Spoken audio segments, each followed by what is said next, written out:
ನಮಸ್ತೆ, ನಾನು ಅಪರ್ಣಾ ಭಟ್. ನನ್ನ ಯೂಟ್ಯೂಬ್ ಚಾನಲ್ ಅಭಿಜ್ಞಾ ಲಾ ಸೀರೀಸ್ಗೆ ನಿಮಗೆಲ್ರಿಗೂ ಸ್ವಾಗತ. ಕಳೆದ 9 ದಿನಗಳಿಂದ ನಾವು ಕರ್ನಾಟಕ ಜುಡಿಷರಿ ಮೇನ್ಸ್ ಎಕ್ಸಾಮ್ಸ್ 2022ನೇ ಇಸ್ವಿಯ ಟ್ರಾನ್ಸ್ಲೇಷನ್ ಪೇಪರ್ ಸಾಲ್ವ್ ಮಾಡಿದ್ವಿ. ಈಗ ಲಾ ಪೇಪರ್ನ ಒಂದು ಕೊನೆಯ ಭಾಗವಾದ ಕಾನ್ಸ್ಟಿಟ್ಯೂಷನ್ ಪೇಪರನ್ನು ಸಾಲ್ವ್ ಮಾಡ್ತಾ ಇರುವಂಥದ್ದು. ಸೊ ಇದು ಕೇವಲ 20 ಮಾರ್ಕ್ಸಿಗೆ ಸಂಬಂಧಪಟ್ಟ ಹಾಗೆ ಇರುವಂಥದ್ದು. ಈಗ first CPC 30 marks, CRPC 30 marks, evidence 20 marks ಆಗಿದೆ. ಹಾಗೆ ಕಾನ್ಸ್ಟಿಟ್ಯೂಷನ್ ಕೂಡ 20 ಮಾರ್ಕ್ಸ್. ಸೊ ಇದನ್ನು ನಾವು ಸರಿಯಾಗಿ ಅರ್ಥ ಮಾಡಿಕೊಂಡ್ರೆ ಯಾವುದಕ್ಕೆ ಎಷ್ಟು ಓದಬೇಕು, ಎಕ್ಸಾಮ್ ಟೈಮಲ್ಲಿ ಯಾವುದಕ್ಕೆ ಹೆಚ್ಚು ನಾವು ಮಹತ್ವ ಕೊಡಬೇಕು ಹೇಳುವಂಥದ್ದು ನಮಗೆ ಅಂದಾಜಾಗ್ತಾ ಹೋಗುತ್ತೆ. ಸೊ ಇವತ್ತು ಈ ಒಂದು ಆನ್ಸರನ್ನು ಜನರಲ್ ಆಗಿ ಹೇಗೆ ಆನ್ಸರ್ ಮಾಡಬೇಕು ಹೇಳುವಂಥದ್ದನ್ನು ಇವತ್ತು ನಾವು ನೋಡೋಣ. ನೋಡಿ, ಫಸ್ಟ್ ಆಫ್ ಆಲ್ ಇಲ್ಲಿ ನೀವು ಕ್ವಶನ್ ಪೇಪರ್ ನೋಡಿದರೆ ಇದು ಯಾವ್ದಾದ್ರು ಒಂದು ಶಾರ್ಟ್ ನೋಟ್ ಬರೀರಿ ಅಂತ ಹೇಳ್ತಾರೆ. ಒಂದು equal justice and free legal aid. So ಇದು ಆರ್ಟಿಕಲ್ 39A ಸಂಬಂಧಪಟ್ಟದ್ದು. ಇನ್ನು ಪಬ್ಲಿಕ್ ಇಂಟ್ರೆಸ್ಟ್ ಲಿಟಿಗೇಷನ್ ಜನರಲ್, ಅದು ಎವಾಲ್ವ್ ಆಗಿರುವಂಥ ಒಂದು ಕಾನೂನು. ಸೊ ಅದಕ್ಕೆ ಇಂಥದ್ದೇ ಒಂದು ನಿರ್ದಿಷ್ಟವಾದಂತಹ ಒಂದು ಆರ್ಟಿಕಲ್ ಅಂತ ಇಲ್ಲ, ಬಟ್ ಆ ಪಬ್ಲಿಕ್ ಇಂಟ್ರೆಸ್ಟ್ ಲಿಟಿಗೇಷನ್ ಅದು ಒಂದು ಈ ಸುಪ್ರೀಂ ಕೋರ್ಟ್ನ ಜಜ್ಮೆಂಟ್ಸ್ ಮುಖಾಂತರ ಅದು ಎವಾಲ್ವ್ ಆಗ್ತಾ ಇರುವಂಥದ್ದು. ಅದರ ನಂತರ ಸ್ಪೆಸಿಫಿಕ್ ಆರ್ಟಿಕಲ್, ಒಂದೊಂದು ಆರ್ಟಿಕಲ್. ಸೊ ನಾವು ಎಲ್ಲ ಆನ್ಸರ್ಸಲ್ಲೂ ಎಲ್ಲ ರೀತಿಯ ಡಿವಿಷನ್ಸಲ್ಲೂ ನೋಡಿದ್ವಿ. CPC, CRPC, ಎವಿಡೆನ್ಸ್ ಮತ್ತು ಕಾನ್ಸ್ಟಿಟ್ಯೂಷನಲ್ಲಿ ಒಂದೊಂದು ಮಾರ್ಕಿಗೆ ಕೇಳುವಂಥ ಕ್ವಶನ್ನು 5 ಮಾರ್ಕ್ ಕೇಳ್ತಾರೆ. ಅಂದರೆ ಬ್ರಾಡಾಗಿ ನಾವು ಇದ್ರ ಬಗ್ಗೆ ತಿಳ್ಕೊಂಡಿರಬೇಕು ಅಂತ ಹೇಳುವಂಥ ಒಂದು ಕಾರಣಕ್ಕೆ. ಸೊ ಇಲ್ಲಿ ನೋಡಿದರೆ ಟು ಮೇಕ್ ಅ ಪ್ರಾವಿಷನ್, ಇದು ನೋಡೋಣ, ಆನ್ಸರ್ಸ್ ನೋಡೋಣ.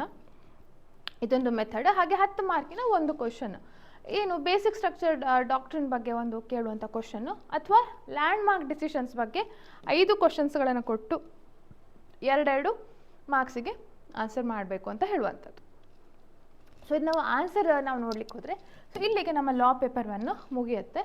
ಸೊ ಏನಂತ ಆ ಪ್ರಿನ್ಸಿಪಲ್ಸ್ಗಳನ್ನು ನಾವು ನೋಡಬೇಕಾಗತ್ತೆ. ಈ ಕಾನ್ಸ್ಟಿಟ್ಯೂಷನ್ ಅಂತ ಇರುವಾಗ ಎಷ್ಟು ಬರೀಬೇಕು ಹೇಳುವಂಥದ್ದು ಬಹಳ ಮುಖ್ಯ. ನಿಮ್ಗೆ ಟೈಮು ಇರೋದಿಲ್ಲ ಡೀಟೇಲ್ ಆಗಿ ಲಾಸ್ಟ್ ಪೋರ್ಷನ್ ಆಗಿರೋದಕ್ಕೆ, ಈ ಉಳಿದಿದ್ದು ಬರೀಲಿಕ್ಕೆ ನಿಮಗೆ ಟೈಮ್ ಆದಷ್ಟು ಸ್ಪೆಂಡ್ ಆಗುತ್ತೆ. ಆದರೂ ಇನ್ನು ಲಾಸ್ಟ್ ಇದು ನೋಡಿದರೆ ನೋಡಿ, equal justice and free legal aid ಸಂಬಂಧಪಟ್ಟ ಹಾಗೆ. ಫಸ್ಟ್ ಆಫ್ ಆಲ್ ಇದು ಆರ್ಟಿಕಲ್ 39A ಸಂಬಂಧಪಟ್ಟದ್ದು. ಇಲ್ಲ ನಾನು ಇನ್ಕ್ಲೂಡ್ ಮಾಡಿಲ್ಲ, ಬಟ್ ಇದೊಂದು directive principles of state policy. So direct principles of state ಪಾಲಿಸಿನ ಒಂದು ಮಹತ್ವನ ಬರೀಬೇಕು. ಅದು ಪಾರ್ಟ್ 4 ಆಫ್ ದಿ ಕಾನ್ಸ್ಟಿಟ್ಯೂಷನ್ ಇರುವಂಥದ್ದು.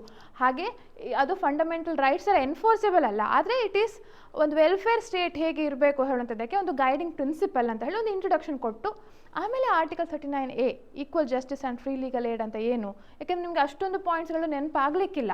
ಸೊ ಆವಾಗ ಒಂದು ಎಲ್ರಿಗೂ ಸಮಾನವಾದ ಜಸ್ಟಿಸ್ ನೀಡುವಂಥದ್ದು, ಕಾನೂನು ನೆರವು ಕೊಡಬೇಕು ಅಂತ ಹೇಳುವಂಥದ್ದು. ಸೊ ಈ ಒಂದು article 39A direct principle of state policy ಮೊದಲು ಇರಲಿಲ್ಲ, 42nd ಅಮೆಂಡ್ಮೆಂಟ್ ಮುಖಾಂತರ ಆ್ಯಡ್ ಮಾಡಿದ್ರು ಅಂತ ಅದೊಂದು ಬರಿಬೋದು. ಹಾಗೆ ಅದ್ರ ಜೊತೆಗೆ ಈ ಒಂದು ಕಾನೂನು, ಈ ಆರ್ಟಿಕಲ್ 39A ಕಾರಣದಿಂದ ಯಾವ್ಯಾವ ಕಾನೂನನ್ನು ಎನ್ಯಾಕ್ಟ್ ಮಾಡಿದ್ರು. ಸೊ ಫ್ರೀ ಲೀಗಲ್ ಏಡ್ಗೆ ಸಂಬಂಧಪಟ್ಟದ್ದು ನಮಗೆ ಇರುವಂಥ ಒಂದು ಬಹುದೊಡ್ಡ ಕಾನೂನು ಅಂದರೆ legal services authorities act 1987. So ಇದನ್ನು ಬರಿಬೋದು. ನಮಗೆ ಅದು ಅದ್ರ ಮುಖಾಂತರ ಡಿಸ್ಟ್ರಿಕ್ಟ್ ಲೀಗಲ್ ಸರ್ವಿಸ್ ಅಥಾರಿಟಿಗಳಾದರೂ ಆಗಿದ್ದಾವೆ. ಇವರಿಗೆಲ್ಲ ಫ್ರೀ ಲೀಗಲ್ ಏಡ್ ಕೊಡ್ತಾರೆ, ಕಮ್ಯುನಿಟಿ ಪ್ರೋಗ್ರಾಮ್ಸ್ ಮಾಡ್ತಾರೆ ಈ ಒಂದು ಆಕ್ಟ್ ಕಾರಣದಿಂದ. ಹಾಗಂತ ನೀವು ಎಲಾಬ್ರೇಟ್ ಮಾಡಿ ಬರಿಬೋದು. ಆವಾಗ 5 ಮಾರ್ಕ್ಸಿಗೆ ಆಗುತ್ತೆ. ಇದೊಂದು ಕೇಳಿದ್ದಾರೆ. ಅಥವಾ ಪಬ್ಲಿಕ್ ಇಂಟ್ರೆಸ್ಟ್ ಲಿಟಿಗೇಷನ್ ಅಂತ ಹೇಳುವಂಥದ್ದು. So first of all public interest litigation ಅಂದರೆ ಏನು ಅದು ಬೇಕಾಗತ್ತೆ. ಸೊ ಒಂದು ಈ ಹ್ಯೂಮನ್ ಬೀಯಿಂಗ್ಸ್ನ ಎಕ್ಸ್ಪ್ಲಾಯ್ಟ್ ಆಗದೆ ಇರಲಿಕ್ಕೆ ಮಾಡುವಂಥ ಒಂದು ಎವಾಲ್ವ್ ಆಗಿರುವಂಥದ್ದು ಪ್ರಿನ್ಸಿಪಲೇ ಪಬ್ಲಿಕ್ ಇಂಟ್ರೆಸ್ಟ್ ಲಿಟಿಗೇಷನ್ ಅಂತ ಹೇಳ್ತಾರೆ. ಸೊ ಇದೊಂದು it means a legal action initiated in a court of law for the enforcement of public interest, general interest, ಸಾರ್ವಜನಿಕ ಹಿತಾಸಕ್ತಿಗೋಸ್ಕರ ಮಾಡಿರುವಂಥದ್ದು. In which a public or a class of the community have pecuniary interest or other interest ಅಂತ ಹೇಳಿ ಒಂದು general definition ಅಂತ ಬರಿಬೋದು. Public interest litigation ಅಂದರೆ ಏನು ಅಂತ ಹೇಳುವಂಥದ್ದು. ಹೇಗೆ ಇವಾಲ್ವ್ ಆಯಿತು ಅಂದರೆ, ಮೊದಲು ಈ ಮುಂಬೈ ಕಾಮಗಾರ್ ಸಭಾ ವರ್ಸಸ್ ಅಬ್ದುಲ್ ಭಾಯ್ ಫೈಜುಲ್ಲಾ ಭಾಯ್ ಹೇಳುವಂಥ ಅವರ ಕಾರಣದಿಂದ ಆ ಶಬ್ದ ಟರ್ಮಿನಾಲಜಿ ಆಗದಿದ್ರು ಸಹ ಮೂಲತಃ ನೋಡಿ, without assigning the terminology, justice Krishna Iyer ಅವರ ಒಂದು ಕಾರಣದಿಂದ ಈ ಕಾನ್ಸೆಪ್ಟ್ನ ಒಂದು ಪ್ರಥಮ ಒಂದು ಉಗಮ ಪ್ರಾರಂಭ ಆಯಿತು ಅಂತ ಹೇಳಿ ಹೇಳ್ತಾರೆ. ಹಾಗೆ ಇನ್ನು ಬೇರೆ ಬೇರೆ ಕೇಸಸ್ಗಳಲ್ಲಿ SP ಗುಪ್ತಾ ಕೇಸ್ ಇರಲಿ ಅಥವಾ people's union for democratic rights, ಇದರಲ್ಲೆಲ್ಲ ಕೂಡ ಅದು ಎವಾಲ್ವ್ ಆಗ್ತಾ ಬಂತು. ಸೊ ಅದನ್ನು ನಾವು ಬರಿತಾ ಹೋಗಬೇಕು. ಅದಾದ ನಂತರ ಯಾವ್ಯಾವ ಕೇಸಸ್ಗಳಲ್ಲಿ ಯಾವ್ಯಾವ ಸಂದರ್ಭಗಳಲ್ಲಿ ಪಬ್ಲಿಕ್ ಇಂಟ್ರೆಸ್ಟ್ ಲಿಟಿಗೇಷನನ್ನು ಅಡಾಪ್ಟ್ ಮಾಡ್ಕೊಂಡಿದ್ದಾರೆ, ಅದ್ರ ಮುಖಾಂತರ ಏನೇನು ಚೇಂಜಸ್ ಆಗಿದೆ ಅಂತ ಹೇಳಿ ಜನರಲ್ ಆಗಿ ನೋಡಿ. Bonded labour matters, neglected children, ಅಥವಾ ನಾನ್ ಪೇಮೆಂಟ್ ಆಫ್ ಮಿನಿಮಮ್ ವೇಜಸ್, ಅಥವಾ ಈ ಕಸ್ಟಡಿಯಲ್ಲಿ ವೈಲೆನ್ಸ್ ಅಂತ ಹೇಳ್ತಾರೆ ಅದು, ಅಥವಾ ಕೇಸ್ ರಿಜಿಸ್ಟರ್ ಮಾಡದೇ ಇದ್ದರೆ ಏನಾಗುತ್ತೆ, ಅಟ್ರಾಸಿಟೀಸ್ ಆಫ್ ವುಮೆನ್ ಅದಕ್ಕೆ ಸಂಬಂಧಪಟ್ಟ ಹಾಗೆ, ಅಥವಾ harassment or torture of villages by villagers. So ಇದೆಲ್ಲವೂ ಕೂಡ one of the examples public interest ಲಿಟಿಗೇಷನನ್ನು ಈ ಫೀಲ್ಡಲ್ಲಿ ಹಾಕಿ ಅದನ್ನು ಎವಾಲ್ವ್ ಮಾಡಿದ್ದಾರೆ ಅಂತ ಹೇಳಿ ನಾವು ನೋಡುವಂಥದ್ದು.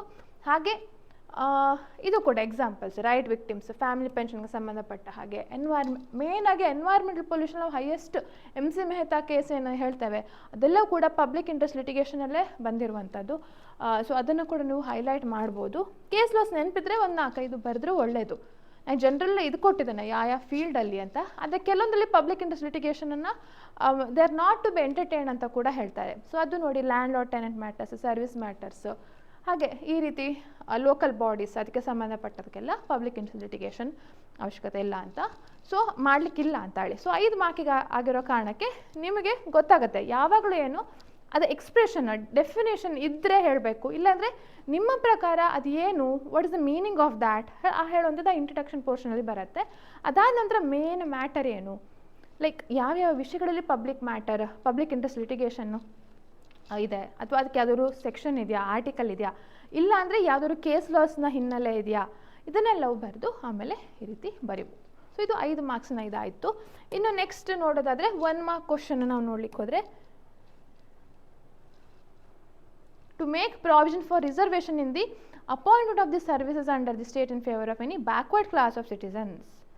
ಇಲ್ಲಿ ಏನಂತ ಇದೆ, reservation of appointment, state service ಅಂದರೆ ಪಬ್ಲಿಕ್ ಎಂಪ್ಲಾಯ್ಮೆಂಟ್ ಅಂತ. ಸೊ ಪಬ್ಲಿಕ್ ಎಂಪ್ಲಾಯ್ಮೆಂಟ್ಗೆ ಇರುವಂಥ ರಿಸರ್ವೇಷನ್ನು ನಾವು ನೋಡುವಂಥದ್ದು ಆರ್ಟಿಕಲ್ 16 ನೋ ಡಿಸ್ಕ್ರಿಮಿನೇಷನ್ ಅಂತ ಹೇಳಿ. ಹಾಗಂತ ಹೇಳಿ ಬ್ಯಾಕ್ವರ್ಡ್ ಕ್ಲಾಸಸ್ಗೆ ಎಲ್ಲ ಕೂಡ ರಿಸರ್ವೇಷನ್ ಮಾಡ್ಬೋದು ಅಂತ ಹೇಳಿದ್ದಾರೆ. ಅದು ಆರ್ಟಿಕಲ್ 16(4)A ಅಲ್ಲಿ ನಾವು ಕಾಣ್ತೇವೆ. ಹಾಗೆ to appoint the attorney general for India, ಅದು ಆರ್ಟಿಕಲ್ 76 ಅಲ್ಲಿ ನಾವು ನೋಡ್ಬೋದು ಅಟಾರ್ನಿ ಜನರಲ್. ಹೀಗೆ to appoint the persons other than district judges to the judicial service of a state, article 234 ಬರುತ್ತೆ. ಹಾಗೆ ನೆಕ್ಸ್ಟ್ ನೋಡೋದಾದರೆ, to promulgate the ordinances by the governor during the recess of the state legislature.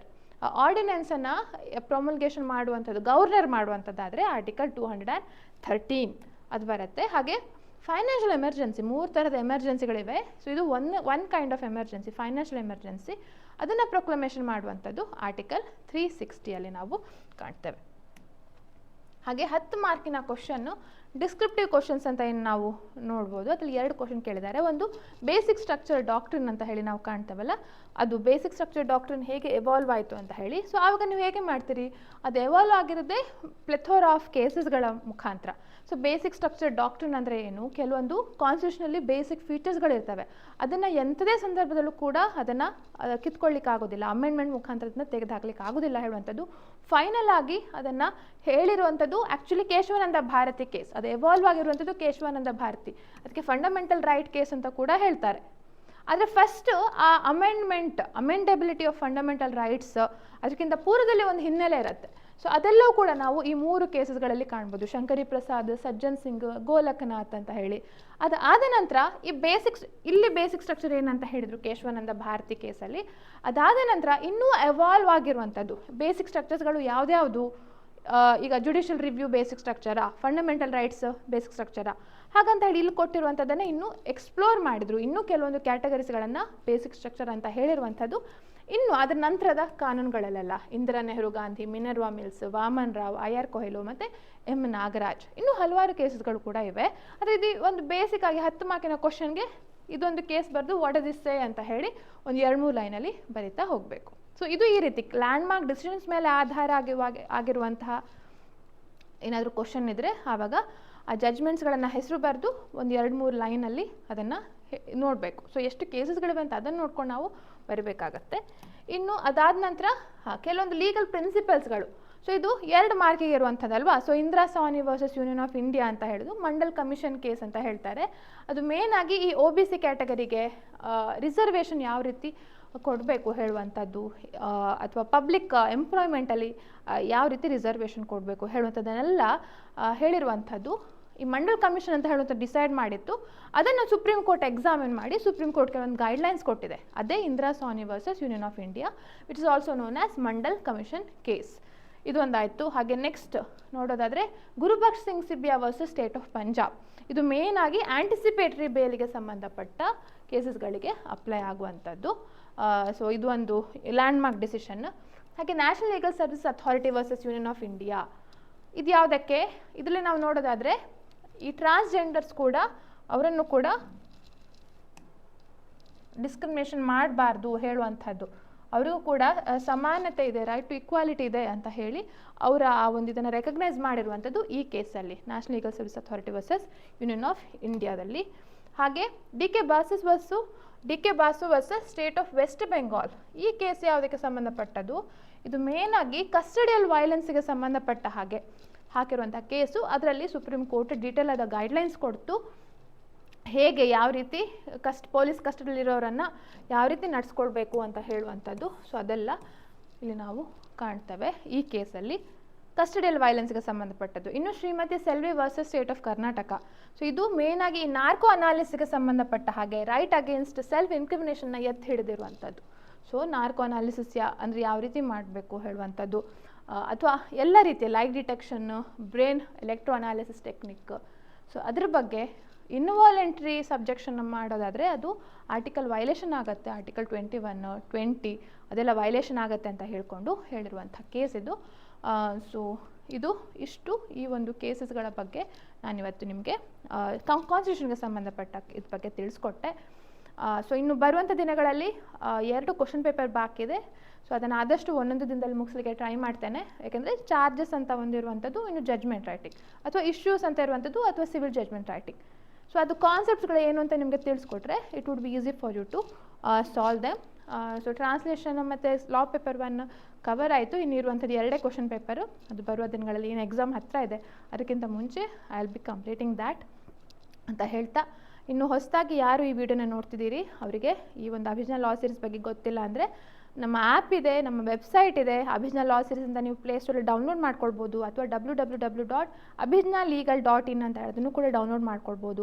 ಅಥವಾ English channel ಒಂದು start ಆಗಿದೆ, that is Abhijna legal maps ಅಂತ ಹೊಸದಾಗಿ English channel. So this would be catering to the needs of judicial aspirants of South India ಅಥವಾ all over India. All over India ಅಂದರೆ ಈಗ northern India ಎಲ್ಲ Hindi usually ಇರುವಂಥದ್ದು, ಆದರೆ ಸದರ್ನ್ ಇಂಡಿಯನ್ ಸ್ಟೇಟ್ಸ್ಗಳಿಗೆ ಆದಷ್ಟು ಕಮ್ಮಿ ಜುಡಿಷರಿ ಎಕ್ಸಾಮ್ಗೆ ಸಂಬಂಧಪಟ್ಟ ಹಾಗೆ. ಸೊ ಆದಷ್ಟು ಲೈಕ್ ಕಂಪ್ಲೀಟಾಗಿ ಇಂಗ್ಲೀಷಲ್ಲೇ ಇರುವಂಥ ಚಾನಲ್. ಸೊ ಯಾರು ಬೇಕಾದರೂ ಕರ್ನಾಟಕ, ತಮಿಳುನಾಡು, ಅಥವಾ ಯಾವುದೇ ಸ್ಟೇಟ್, ಮಹಾರಾಷ್ಟ್ರ, ಕೇರಳ, ಆಂಧ್ರ ಪ್ರದೇಶ, ತೆಲಂಗಾಣ, ಯಾವ ಸ್ಟೇಟ್ಸ್ನವರಾದರೂ ಜುಡಿಷರಿ ಎಕ್ಸಾಮ್ಗೆ ಸಂಬಂಧಪಟ್ಟ ಕೋರ್ ಸಬ್ಜೆಕ್ಟ್ಸ್ಗಳ ಬಗ್ಗೆ ಆ ಚಾನಲನ್ನು ಫಾಲೋ ಮಾಡ್ಬೋದು ಅಂತ ಹೇಳ್ತಾ, ಹಾಗೆ ತಪಸ್ಯ ಬ್ಯಾಚ್ ಅಂತ ಒಂದು ಸ್ಟಾರ್ಟ್ ಆಗ್ತಾ ಇದೆ ರೀಸೆಂಟಾಗಿ ನವಂಬರ್ 21ರಿಂದ. ಇಂಟ್ರೆಸ್ಟೆಡ್ ಸ್ಟೂಡೆಂಟ್ಸ್ಗಳು ಅದಕ್ಕೆ ಜಾಯ್ನ್ ಆಗ್ಬೋದು ಅಂತ ಹೇಳ್ತಾ ಇವತ್ತಿನ ಒಂದು ವೀಡಿಯೋನ ಮುಗಿಸ್ತಾ ಇದ್ದೇನೆ. ಸೊ ಹೀಗೆ ಲೈಕ್, ಕಮೆಂಟ್, ಶೇರ್, ಸಬ್ಸ್ಕ್ರೈಬ್ ಮಾಡಲಿಕ್ಕೆ ಮರಿಬೇಡಿ. ನಿಮ್ಮ ಫ್ಯಾಮಿಲಿ ಫ್ರೆಂಡ್ಸ್ಗೂ ಕೂಡ ಈ ಒಂದು ಲಿಂಕನ್ನು ಶೇರ್ ಮಾಡಿ ಅಂತ ಹೇಳ್ತಾ ಈ ವಿಡಿಯೋನ ಮುಗಿಸ್ತಾ ಇದ್ದೇನೆ. So thanks for watching. ನಮಸ್ತೆ.